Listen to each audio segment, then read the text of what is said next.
Hello, everyone. Welcome to another exciting episode of Infopedia, the world's first information podcast. I'm your host, Crage2. I'm Frankie. And I'm Teafed. Today's episode is very special and dear to all three of our hearts. It is about a wildly famous book series known only as Vicarious Vaqueros, a cowboy story. Yes, Vicarious Vaqueros, a Cowboy Story, was a series of 3 books that was written in the late 1700s by Bartholomew Gosnald, which predated the American Wild West by about 100 years. Yeah, this book series is very famous. There's been, I don't have enough fingers on my hand to count how many movie adaptations there have been of this book series. But it was very influential. I mean, in fact, Bartholomew Gosnald, the author of the Vicarious Vaqueros, a Cowboy Story fictional series of books, was a member of an emerging class of authors known as of speculative historical fiction, who wrote about a hypothetical frontier in the American West based on stories he heard from somebody who told him all about what it was going to be like. So just a little housekeeping. I know that our podcast output as of finishing Podcast Village has grown exponentially as people do come in and become citizens, do take the test, do learn our anthem, do put on the uniform. That being said, because we've been so generously gifted by St. Jones, again, the blueprints to Mr. Jones' Wild Ride, it seems as though like CEOs and tastemakers in the amusement world are showing up in droves to protest this physically, which is weird. Why would they do that themselves? Why would they not pay people to do this for them? Who knows? But the point is that the screams and yells and protests, like the wall of Jericho, have surrounded us from all sides, and so you might be hearing a little interference. That's going to be temporary while we kind of figure out this little protester situation. So just stay tuned, and all this I'm sure will blow over as soon as the coaster is complete. So stay tuned. Yeah, that's that situation. Also, Applebee's. That's right. We got a sponsorship from everyone's favorite family restaurant, Applebee's, to introduce their. So the great thing about Applebee's is that they're reintroducing the smoking section of the Applebee's. I'm sitting in my seat right now, but I can't. I kind of just want to stand up right now and shout with excitement because the misty coughing vapors of dip, tobacco, and all sorts of fun products will be wafting through the air, including Lucky Strike cigarettes, of course. There is, yeah. Lucky Strike Cigarettes has partnered with Applebee's. They've created a new sort of object to project your desires onto as you inhale them. They'll also be reintroducing their very popular but controversial cigarette and tobacco themed food items, including a new Bush Beans tobacco chili that has over 7,000 milligrams of nicotine per serving, which is ingested as an edible form, which was very popular and did not result in any verified health problems for anyone who was over the age of 21 and under the age of 23 during the test studies conducted on 6,000 people in 2001. They'll also be introducing the new vape steak, which is a classic take on an old favorite, which is the tobacco pork loin, which was made illegal by President Coolidge because unfortunately there was the contamination. They really had more to do with the beef than the tobacco, but in any case, people had kind of had a bad taste in their mouth. I mean, literally. But in this case, so essentially the line cooks are given jewel pods, and they are told to just do blinkers back to back to back to back to back, and essentially open up the the lid of the frying pan, and just blow that shit right in there. Blow that stuff right in there, and imbue the wonderful fruit flavors of the flavored nicotine smoke or whatever it is right into the steak, which I'm told tastes even better than it could have if we didn't do all that stuff. So shouts out Applebee's. Thank you for letting us have the smooth pleasure of nicotine once again. And with that out of the way, let's move on to the main show. Well, what can be said that hasn't already been said about Vicarious, Vaqueros, a Cowboy Story book series? As a youth, I much enjoyed reading these books back to back. In fact, every Christmas, I would lock myself in my room with my bedpan and my water bottle, and I would just simply read all of them all the way through. I could not be communicated with. I would refuse to see any suitors, and of which there were many, and my mother and father would have to basically beg on hand and knee for me to come out and engage in Christmas holiday activities. Excuse me. Yeah, I read them too, but it was more normal for me. I just thought they were nice little books. In any way, well, actually, Teafed, did you have any experience with the Vicarious Vaqueros, a Cowboy Story book series? Yeah, I really like A Cowboy Story. It was the first, proper novel-length story I was able to read, and yeah, so I have good memories of Bartholomew Gosnald, and his fun story about cowboys and vaqueros. Yeah, so this was written by Bartholomew Gosnald back in 1772. 1752. It's okay. So it's quite old, quite an old book, and you seem to know a lot about this book Well, series. I did read it once, but not in a as very many normal times as it's somebody. in a very normal way, I'm sure. Yeah, I liked it. Just good. So it is quite the first book is quite old, so, and you could kind of see that more archaic language sprouting through, which makes it a little bit hard for some new readers to kind of get into it, but at the same time it's an American tradition, and yeah, Ishmael Pegglethorpe, Carlos Guerrero, oh my god, Julia Martinez, Leviticus Duplessis. We're getting ahead of ourselves. There are so many fun characters in this story that I just can't wait to dive into. Who wants to start off book one? Me. I want to start with book one. So this book series follows the Sweet Potato Gang, made up of Ishmael Pegglethorpe, who is the leader of the gang, although begrudgingly so. He did not choose to be the legendary hero of yore, but it became thrust into him. Carlos Guerrero is second in command. He's kind of the funny guy. That's it. Sarah S., well, she's a horse girl. She claims to be able to talk to horses, but she might actually be able to. Remains to be seen. Until you read the book, of course, then you know what happens. Some things we're not going to spoil. Some things you do have to go read yourself. Anyway, the final and fourth member of the Sweet Potato Gang is Zikafu Brown. He is the guy who gets his hands dirty. He likes to go out and do the shooting and the killing. And we love him for it because somebody has to. He's a sociopath because how could you not be in a role like that? And weirdly enough, despite all the blood and stuff, he smells really good.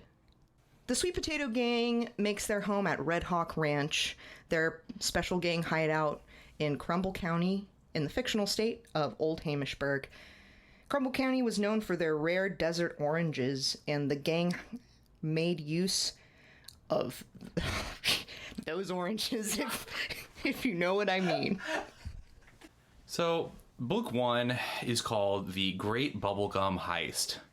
In The Great Bubblegum Heist, the SPG, that's short for the Sweet Potato Gang, attempts to rob a caravan of stagecoaches full of exotic bubblegum treats that are being taken to the New West, and dozens of wacky antics ensue as the gang is pursued by the well, I guess it's kind of hard to say. He's sort of like an antagonist. You know, you've heard of an anti-hero. Well, this is sort of like an anti-antagonist. Like, everybody was rooting against him as someone we're reading about, but his actions are actually more aligned with something that's positive and good and morally white rather than gray. His name, of course, is Leviticus Duplicitus, who's a vigilante who's sworn to take down the gang, who is viciously cunning and capable. But unfortunately, within the story, nobody really likes him. I say unfortunately because I kind of see myself as a bit of like a Levi type character, in the sense that I know I'm like, well, not everything, but I know a lot. I'm like really good and smart, and everything I do kind of makes sense, but it doesn't really seem to have any effect on the world socially, even though I think it should. So in any case, Leviticus tries to track down and take down the gang as they follow the caravan across the beautiful fictional state of Old Hamishburg. So, I mean, we were considering doing like plot summaries of the book, but I think I just wanted to share some like my favorite moment from the book. So in this scene, Carlos Guerrero is confronted by the leader of the caravan, whose name is Antonio Rigimalicus. And Antonio is very reluctant to give up control of the caravan, even though, all right, this is the big spoiler warning. I think this is kind of an important part of the book. Essentially, Zikafu Brown kills every single member of the caravan. And the horses, making it almost impossible for them to transport all of the remaining exotic bubblegums, which are, kept in ice to prevent them from becoming contaminated. And Antonio looks at Carlos as he's bleeding on the ground and asks him, what was the point of all of this? What could you possibly have to gain? You'll never even be able to taste the delicious bubblegum in all its various forms before it all expires. And Carlos says, man, I wasn't really thinking that far ahead, if I'm being honest with you.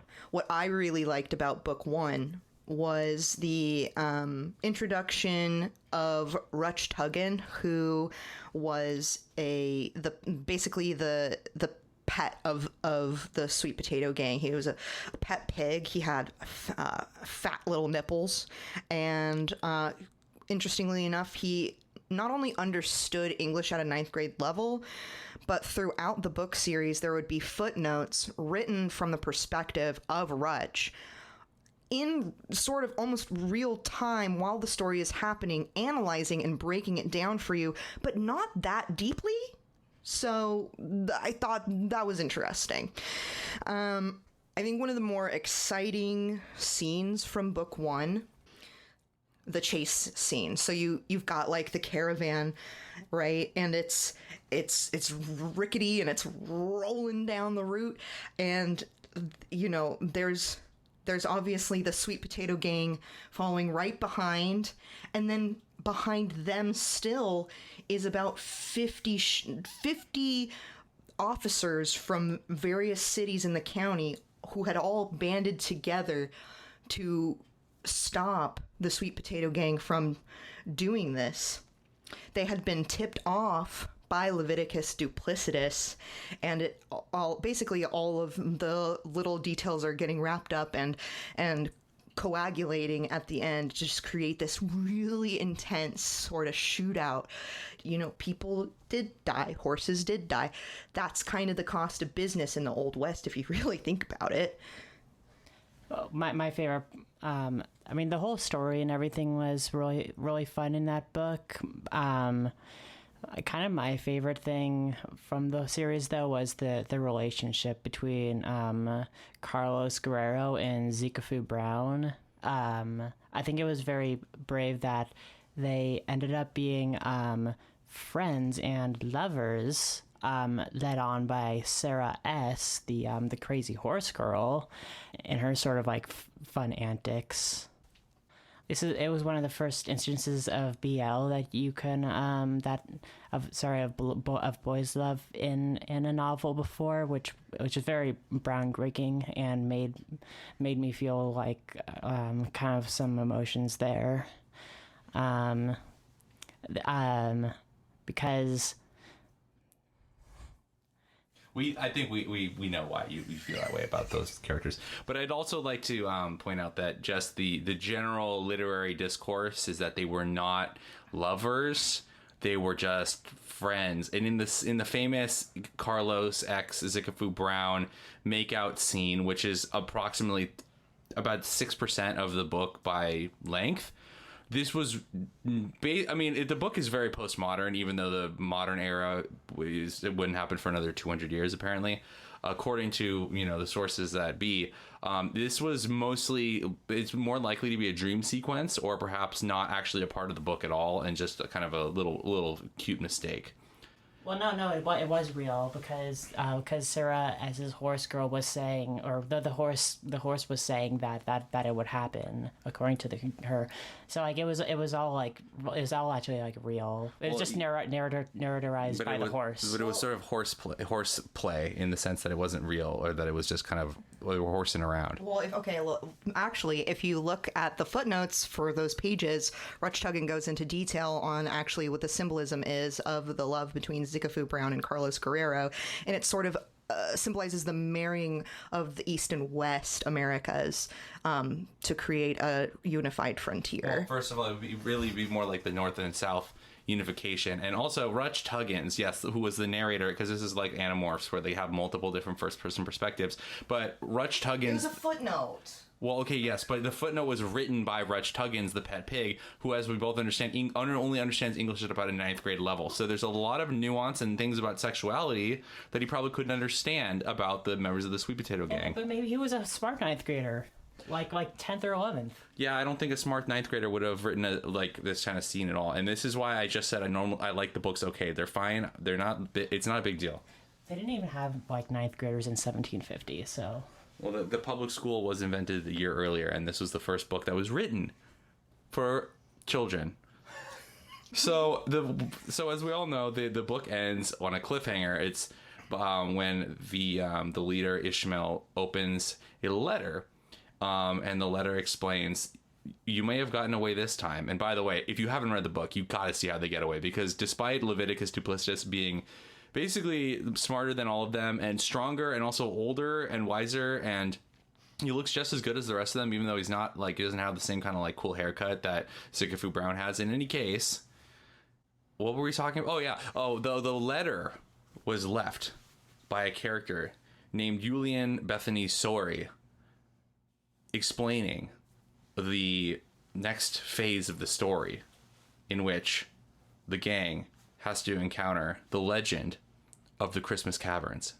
Thank you, Crash, too, for that excellent wrap-up of the ending of Book 1, leading us into Book 2, The Legend of the Christmas Caverns. This was one of the first Christmas specials, if you will, to exist at all. Obviously this was before television or film, and with the nature of book release schedules, it wasn't ever really sure when the book would be published. And so it was a really risky move for Book 2 to be a Christmas special to be released around the holidays, the winter holidays. But Bartholomew Gosnald, having received tons of accolades from his peers, tons of new cash flow from the sales, he felt emboldened to give this a try. He wanted to sort of race himself. How quickly could he write a book exactly that was just as good as Book 1 and have it be released on Christmas fucking Day? On Christmas Day. So the premise is, right, within this letter by Julian Bisari, they are given a lead, an artifact of Christian lore that is meant to reveal the true meaning of Christmas, which had been lost for hundreds of years at that point. They are then sent on sort of a wild goose chase throughout all of the New West, actually leaving Old Hamishburg briefly, but coming back at the very end, learning that the treasure was underneath Crumble County all along, taking them right back to Red Hawk Ranch, the gang hideout. The gang is given a lead that they must enter the ancient caverns of Christmas to explore a magical world where they believe the true meaning of Christmas lies. This cavern was filled with bats, dogs, dripping water, magical crystals, and ultimately the death of one of the Sweet Potato Gang members. When inside the Christmas caverns, the Sweet Potato Gang learned that the only way they could fully comprehend the true meaning of Christmas was to make an ultimate sacrifice.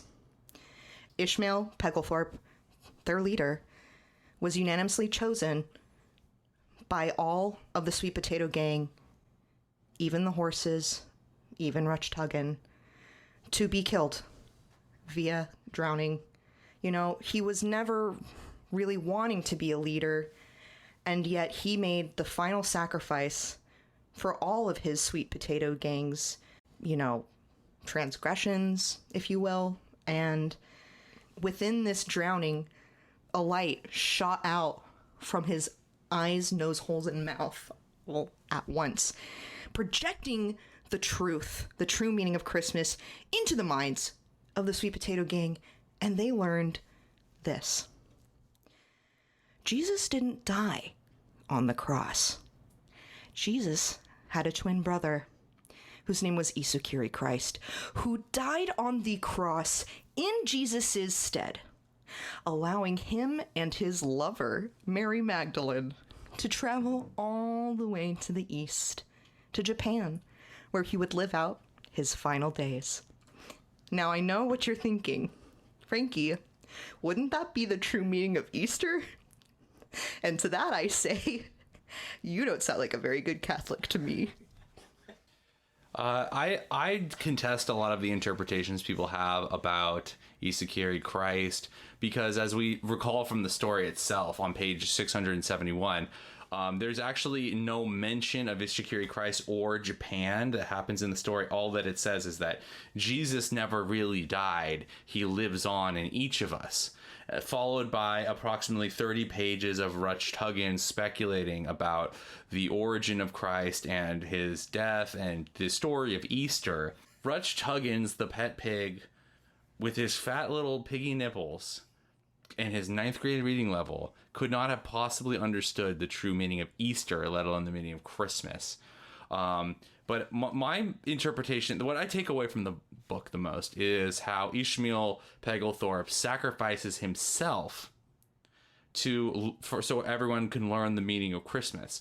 The meaning of Christmas was meant to have some kind of financial value for the gang, as they were motivated by trying to have some kind of worldly gain. So at this point in the novel, it's already become clear that the meaning of Christmas will not be like some artifact or something. It's going to be like something that we learn about ourselves as members of the story.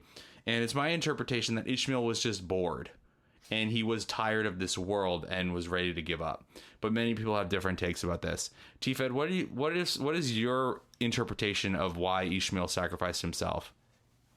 I think it was kind of a meta thing. I think ultimately he realized that he was a fictional character in a fictional universe. Yet, because so like, you know, what happens when you read a book is you know, the characters sort of come alive in a way. So Ishmael was essentially being brought back to life. Like every time anyone would read a book, and it would really scare him. So he retconned it to make it so that he would die in all of these separate realities that he was being summoned forth into. That's my theory, at least. Maybe the author just wrote it that way, but I think there is something a little bit weirder going on. Can't say I agree with either of those takes, but, we can't, whatever. So I thought, honestly, a tear came to my eye at the end of book 2 when the gang returns with the body of Ishmael Pegglethorpe waterlogged and gray and purple. And they return to Red Hawk Ranch, where Auntie Applebee had prepared one of her famous apple pies and apple pig steaks and delicious tobacco potatoes for everyone to dine and enjoy. And when she saw the lifeless, bloated corpse of Ishmael Pegglethorpe, she utters her famous line, "What happened to Ishmael Pegglethorpe?" To which Rutch Tuggins telepathically communicates with her, "He died." This moment really signifies more than just the meaning of Christmas, but really the fact that Jesus died for all of our sins. With the unfortunate problem that his teachings were incorrect and his interpretation of ethics and the way we should live was not correct or true. Now, fun fact about Auntie Applebee, you might recognize that name from our sponsor, Applebee's. Well, guess what? It's not a coincidence. Red Hawk Ranch may not have been a real place, but it became a tourist destination in that a replica of the ranch was constructed, and on that ranch had Auntie Applebee's house. Auntie Applebee's house, while Red Hawk Ranch as a tourist attraction sort of became a ghost town, interestingly enough, Applebee's rose to astronomical success, becoming the family-friendly chain that we all know and love. Again, they are reintroducing the smoking section, and I'm really excited for that. We're all very excited for that. That being said, it's just a fun little Easter egg. At any rate, we move on to book 3. Now, it is interesting to note that while book 1 and book 2 came out in the mid-1700s, book 3 would not come out until the late 1700s. And why was this? This book, the creation of this book went through what we now know as development hell.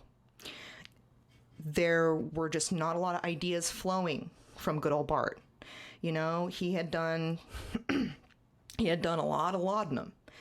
Got into the moonshine business as a side project, and then that slowly became his main project until book 3 almost seemed like it was not in sight at all, until his publishers nearly found Bartholomew drunk half to death in the gutter. And, they picked him up, the good boys at Barrel Race Publishing.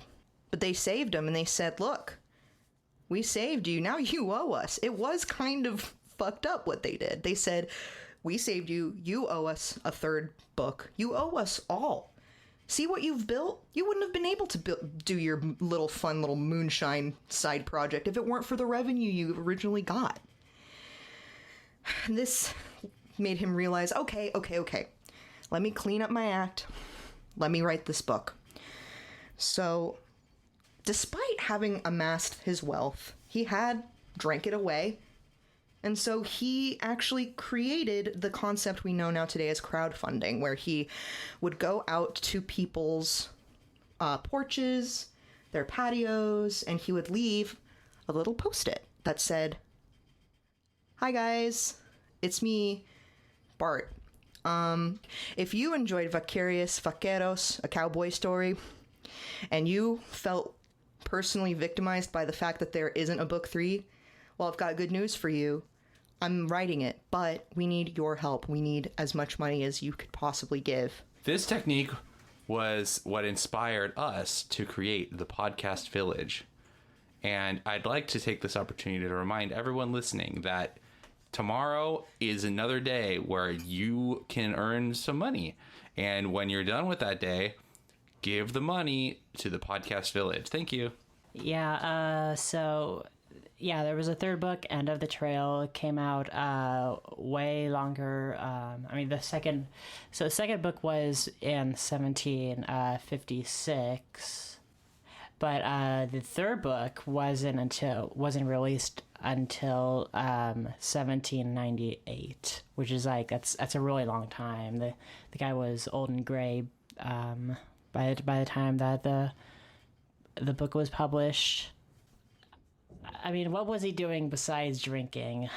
Mostly just drinking. He had a moonshine business called Victoria Shiners. And shine they did for the long 15-year period in which the hiatus was allegedly taking place.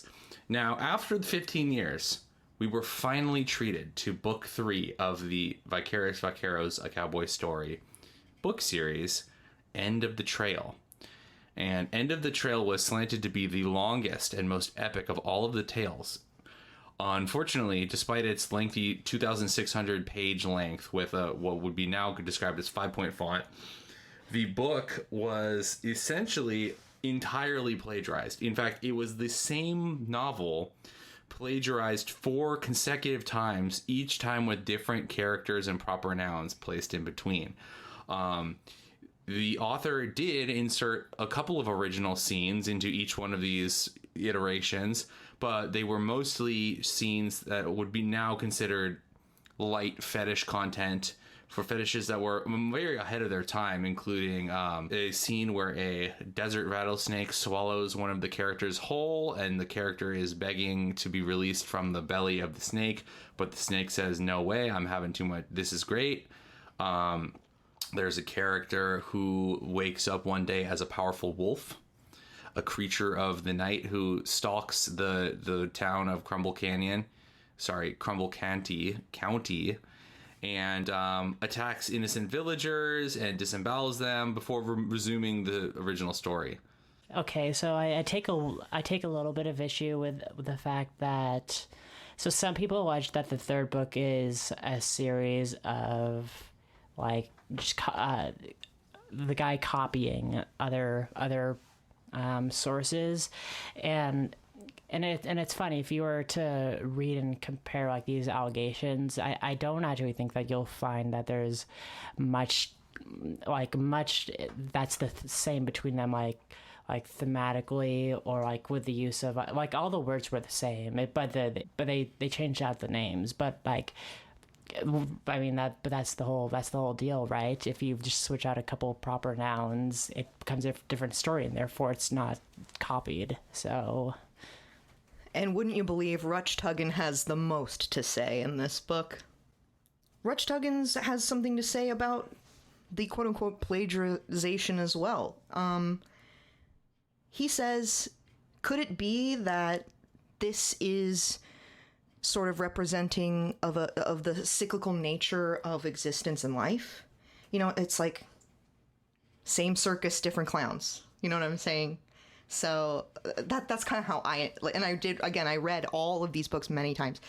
I'm inclined to agree with Rutchtuggen here, because we all have lived many lives, and so did they.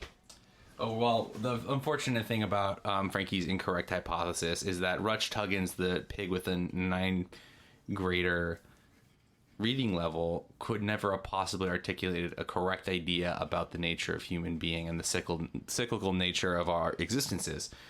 So I think that the truth is right there in the pudding, that Bartholomew Gosnald was just kind of a hack writer who didn't want to do any more of his well, he has his gay little books that nobody wanted to read. Let's just say that differently. Let's say his silly little books that no one ever really wanted to read in the first place.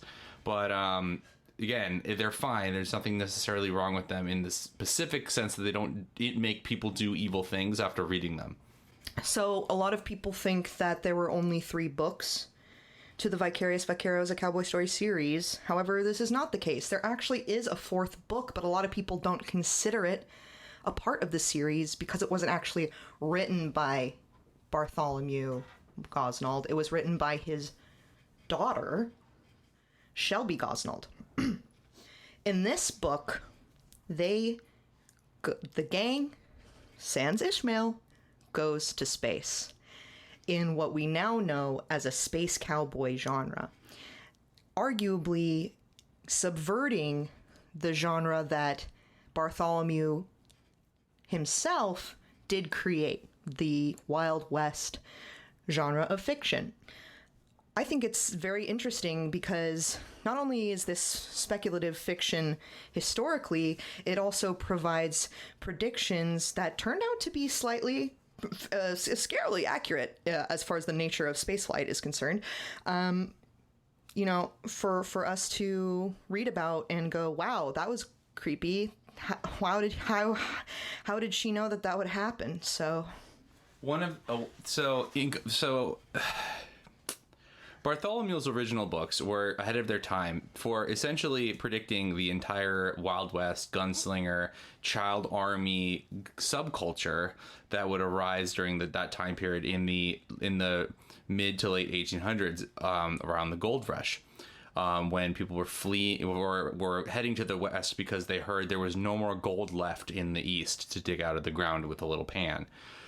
So by the time Shelby was of book writing age, which was very late because Gosnald had her at the ripe age of 86, to a woman whose age is only known to time, as she died in childbirth in a windowless hospital with no people around to hear the screams of Shelby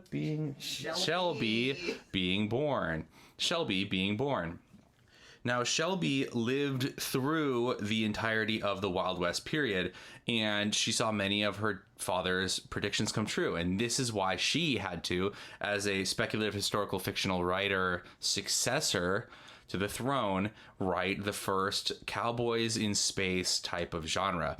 Now, this is revolutionary because at the time, the concept of space was barely even understood by people. People were saying great heavens or good heavens, when they were really meant looking up at the star in the skies. Sally knew better than anyone that Shelby knew better than anyone that we couldn't get to the little pinholes in the sky because they're too far away. The good news is Cowboy with the spaceship can fly as far as the eye can go. So, and what Shelby has written about the golden space age has ultimately played out to sort of mirror what happened in reality, just like his father had done. You know, first predicting the saloon age, and now we're moving on to the space age, and everything, all of the themes were correct, and you would find them to be the way that they are, as they were. I want to pose a question in Infopedia fashion to the crew, of which I will answer first. What is your favorite future prediction that Shelby Graham wrote about in book 4, entitled Journey to the Unknown Beyond in the Skies? Mine is the internet.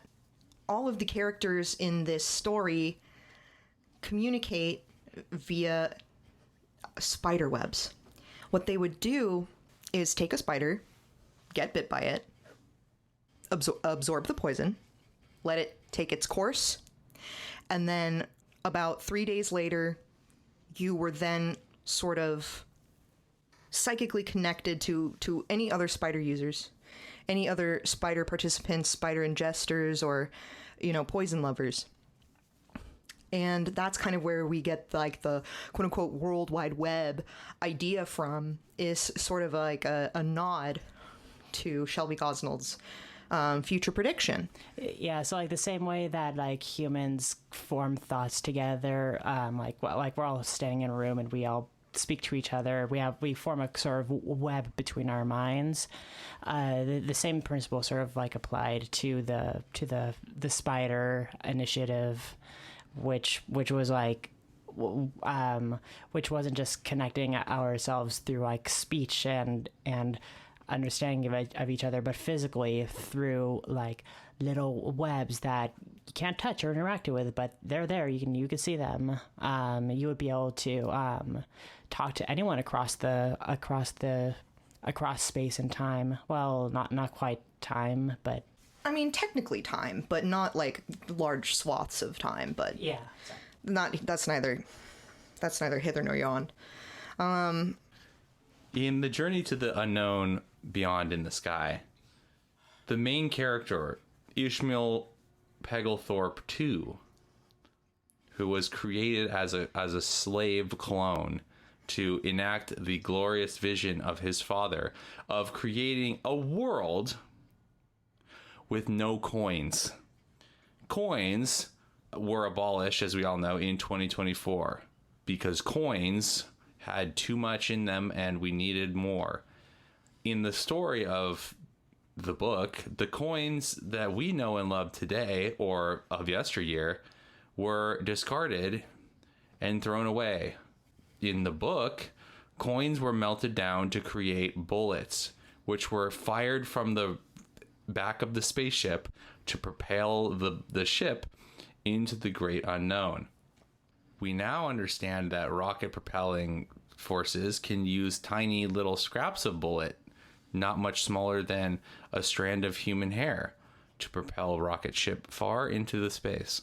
But at the time, only bullet known rocket smart fast fly technology wherever anyone could ever think that you would never see them if you ever went there.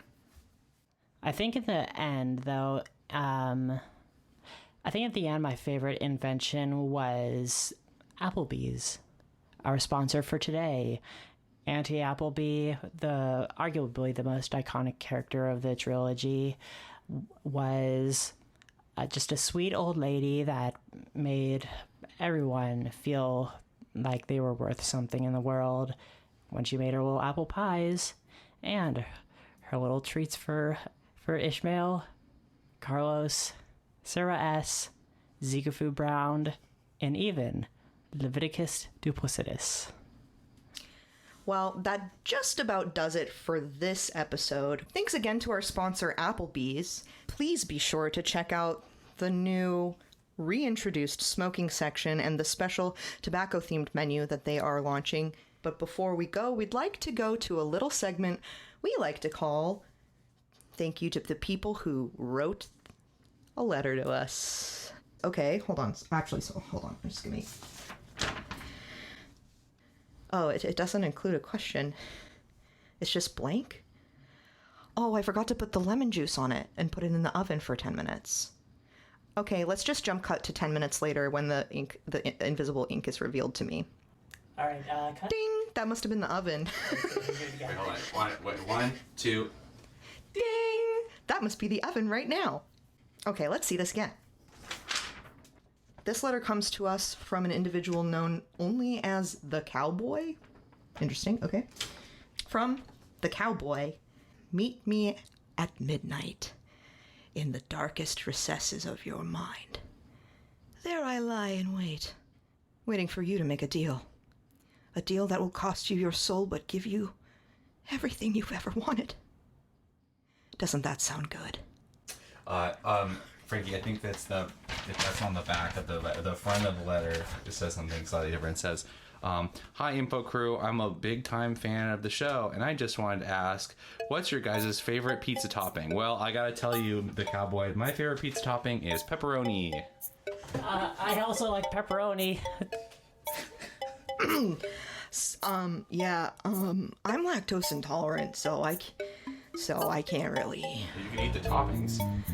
Yeah, I kind of eat the toppings off of other people's pizzas when they're not looking. It's kind of my worst flaw. Along with that, our thanks to Marimba Utopia for the use of their song, Explore. This show is recorded in Podcast Village, California. Infopedia is a Teafed production. I'm Crazed too. I'm Frankie. And I'm Teafed. Stay info.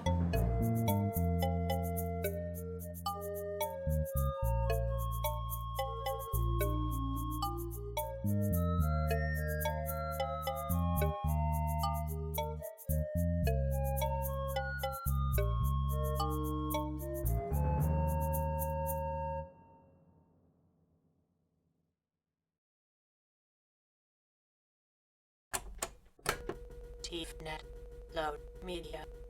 Addition to date 2000. Okay, thank you very much for your line read. Was hoping for more than just one line, but that's fine. We'll definitely be in touch with your manage agent. I think they did good. Yeah, well, I'm sure that you do that. Think that, but Okay, next. Ivory?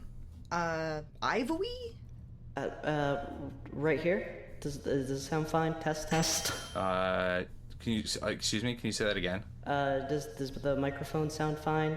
This thing's ancient. Very good. Show us what you got, Ivory. It's pronounced ivory. Okay, so I was thinking like a kind of like a Ivory's like science corner kind of section, and I'm thinking that like while it seems like a lot of what you guys cover is like history and stuff, maybe I could kind of bring in some more like, I mean, keep it light, like real like pop science. Of course. Here's what I've got. Give me. Sorry, I have some notes for this. Unprepared. Okay. Awkward. Stumbling over words. You know, this is just for the intern position. Huh? This. Wait, what? I thought I was auditioning for a segment. You are. Oh, all right. Okay. So, Good luck. black holes. You do realize that there's not going to be any pay for this, right? No pay? Sorry. It's do your bit first, and then we'll talk later. Inexperienced. Okay. Whatever. Yeah. Sorry. Go ahead, Ivory. I didn't really know if you guys wanted, like, I was thinking, like, maybe I could have, like, a little, like, jingle come in, like, maybe, like, some kind of, like, synthy, like, do-do-do-do-do-do-do-do-do. Lots of So ideas. here's what we'll be doing. You'll be reading the lines, and then we'll be listening to the lines. Does that sound clear? Oh, all right. So, sorry. More than one line plays, unlike the last guy. Okay, so the topic is going to be black holes, and I'm thinking that I'll come in and I'll be like, black holes, we all know them, the final stage of most massive stars. These incredibly dense pockets of matter have a gravitational pull so strong that even light can't escape. Sounds like she's reading off of a script and not authentic. Black holes are formed when stars run out of fuel, causing an explosion called a supernova, some of the brightest events in our galaxy. You can actually see these from millions and millions and millions of light years away. This supernova compresses the mass of the star into this tiny little dot that you can't see. What do you guys? Sorry, should I just keep going? This is kind of No. I mean, just keep going. Just keep going. Do you want me to like? No, a don't. little Just less? whatever you. If you're thinking about pivoting at this point, I would say it's too late. Just keep going with. Okay. Yeah. All right. Just follow your heart. Here, I'll just skip ahead a little bit. Here's something surprising. Did you know that nobody's ever seen a black hole? Then how do you know it's Now real? you might picture this black hole. There's no way. A giant dark orb in space, but you're imagining something that I just isn't don't really understand even there. like why we would talk about something like this. You see, the dark void it's not that you irrelevant. see is actually a result of the light being unable to escape. The point of no return of the When things are gravitational dark, pull of a people black get hole. bored. The event horizon. I think we should stop interrupting. Did you know that? Isn't that a horror Let's movie? just listen. Sorry. Sorry. Can you? Actually, I was going to tell you to run it back. Just keep going from where you were. All right. Okay. In fact, when scientists study black hole, they don't observe the black hole itself. Instead, sure, they of course. measure the effects on space around it. Sorry, that was a bad. Can I do that one over? I'll just keep going. Let's keep it moving. Let's go. The matter around the black hole is heated millions and millions of degrees as it's pulled towards the black hole, and we can measure that heat. The immense gravity of black holes also distorts the space around it, and it can pull on stars and objects, which we can measure. Sorry, I'm just really nervous. Okay, I have one more line.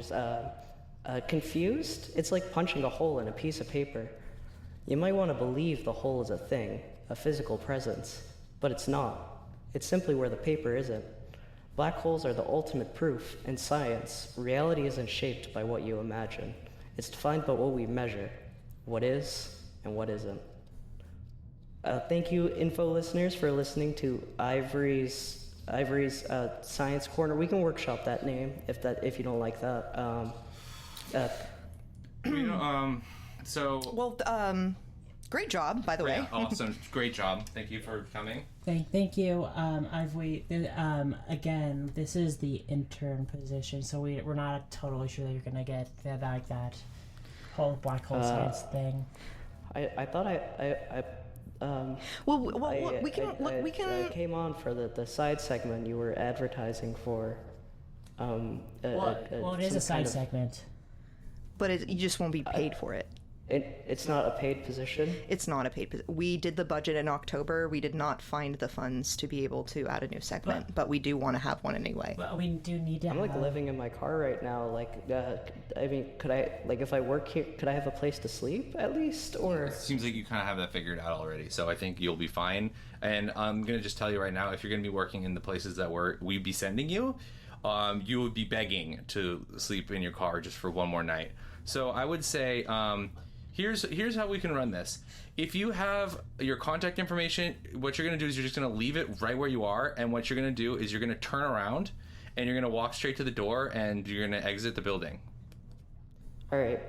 If you make a decision, I mean, this sounds like kind of awful, but I need something right now, so I'll take it if you're offering. I mean, extremely desperate, unappealing. Okay. Sounds good. All right, info team. Let's go figure this out. Are you guys ready to hire this intern, or at least one of them? I don't know who do. Well, we made up the first person really wasn't there. We just wanted to sound like we had somebody because I think that, this might be the only person we get. I don't really know. We only had 2 people show up today. Well, the first person was like, I don't even think they knew how to read. I know they didn't know how to read. Well, I appreciated that though, because it brings another sort of viewpoint, not being able to read. It was kind of funny at least. Which is something that we'd have but more. No, you don't know how to read either. Well, okay, we don't have to worry about that anymore. Yeah, so That's you not can have necessary. something. I can. Videos are twice as fast. Never thought about that. Videos are twice as fast. Yeah, we should really get out of this stupid fucking audio game. No one wants to listen to something. Don't say that. We've worked so hard. Audio is half of the. It's half the. No, it's not. Equation. It's like a third, maybe. The thing with this, audio is a one-dimensional signal. Video is a two-dimensional signal. And then what? And that means it's twice as much. 2x squared. Information squared. Oh shit. Well, it depends on how many senses you count. What if there's 30 senses? Then you're going. I'm gonna just. If you can invent the smell has more information than any of you guys have in your whole dang little locks of hair. Smell is right, and you do. I don't. Okay. Why don't we just take the person? I don't. That was pretty good. Does it matter? That's pretty good. Does it matter? Just go for it. They're not gonna pay him anyway. It doesn't matter. What the podcast HQ? I'm in.